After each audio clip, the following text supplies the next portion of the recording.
ಒಂದು ಕತ್ತಿ, ಒಬ್ಬ ರಾಜ ಮತ್ತು ಒಂದು ದೇವಿಯ ಆಶೀರ್ವಾದದಿಂದ ಇಡೀ ಭಾರತದ ಇತಿಹಾಸವೇ ಬದಲಾಗಿದೆ ಅಂದರೆ ನೀವು ನಂಬ್ತೀರಾ? ಶಿವಾಜಿ ಮಹಾರಾಜರಿಗೆ ಸ್ವತಃ ಕತ್ತಿ ಕೊಟ್ಟ ದೇವಿ ಯಾರು? ಯುದ್ಧ ಭೂಮಿಯಲ್ಲಿ ಜೈ ಭವಾನಿ ಎಂಬ ಘೋಷಣೆ ಏಕೆ ಕಂಪಿಸಿತು?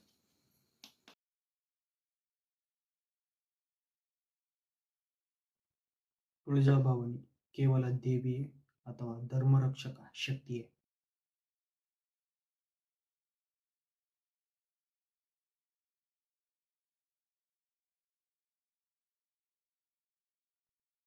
ತುಳಜಾ ಭವಾನಿ ಆದಿಶಕ್ತಿ, ದುರ್ಗೆ ಅವತಾರ ಮತ್ತು ಧರ್ಮ ಮತ್ತು ನ್ಯಾಯದ ಸಂಕೇತ.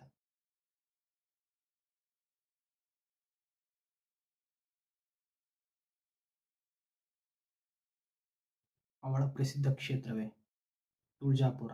ಇದು ಮಹಾರಾಷ್ಟ್ರದಲ್ಲಿದೆ ಹಾಗೂ ಭಾರತದ 51 ಶಕ್ತಿಪೀಠಗಳಲ್ಲಿ ಇದು ಒಂದಾಗಿದೆ.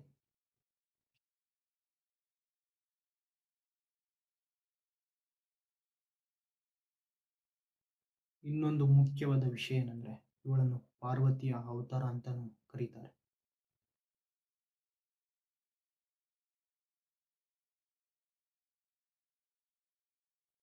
ಪುರಾಣಗಳ ಪ್ರಕಾರ ತುಳಜಾ ಭವಾನಿ ಹುಟ್ಟಿದ್ದು ಹೇಗೆ ಅಂದರೆ, ಅಸುರ ಶಕ್ತಿಯು ಭೂಲೋಕವನ್ನು ಆಳ್ತಿರುತ್ತೆ ಹಾಗೂ ಧರ್ಮವು ನಾಶದ ಅಂಚನ ತಲುಪಿರುತ್ತೆ.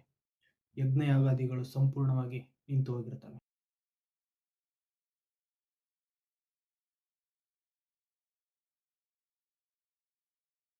ಆಗ ಎಲ್ಲರೂ ಸೇರಿ ಆದಿಶಕ್ತಿಯನ್ನ ಪ್ರಾರ್ಥಿಸುತ್ತಾರೆ. ಆಗ ಅವತರಿಸಿದವಳೆ ತುಳಜಾ ಭವಾನಿ.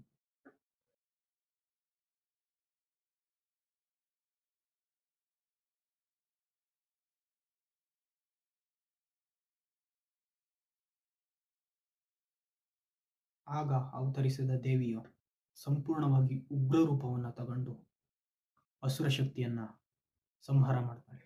ಆಗ ಇಡೀ ಸಂಪೂರ್ಣ ಭೂಮಿಯೇ ಕೆಂಪಾಗುತ್ತೆ. ಆ ಕಾರಣದಿಂದಾಗಲೇ ಈಗಲೂ ಆ ಪ್ರದೇಶವನ್ನ ತುಳಜಾಪುರ ಎಂದು ಕರೀತಾರೆ. ಆಗ ಉಗ್ರ ರೂಪ ಪಡೆದ ಭವಾನಿಯು ಶಾಂತರೂಪಿಣಿಯಾಗಿ ತುಳಜಾಪುರದಲ್ಲಿ ನೆಲೆಯಾಗ್ತಾಳೆ.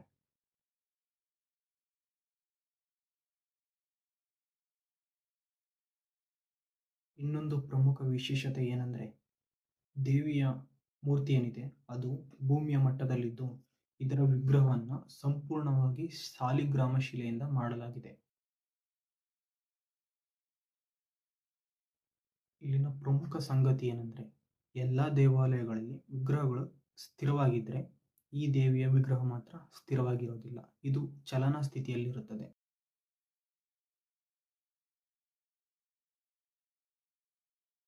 ಭವಾನಿಯು ಶಿವಾಜಿ ಮಹಾರಾಜರ ಒಂದು ಭಕ್ತಿಗೆ ಒಲಿದು ಸ್ವತಃ ದೇವಿ ದರ್ಶನ ಕೊಡ್ತಾಳೆ.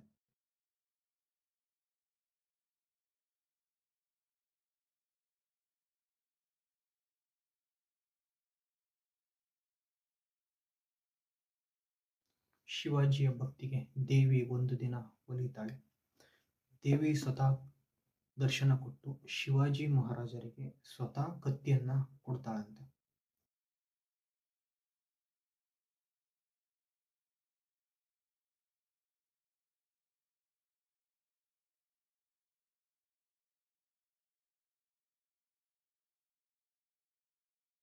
ಭವಾನಿಯು ಶಿವಾಜಿ ಮಹಾರಾಜರ ಒಂದು ಭಕ್ತಿಗೆ ಒಲಿದು ಸ್ವತಃ ದೇವಿ ದರ್ಶನ ಕೊಡ್ತಾಳೆ.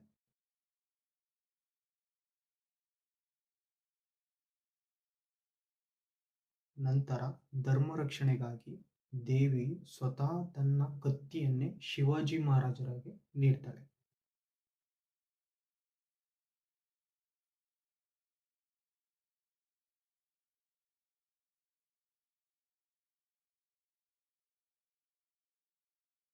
ಆ ಕತ್ತಿಯ ಹೆಸರೇ ಭವಾನಿ ತಲವಾರ.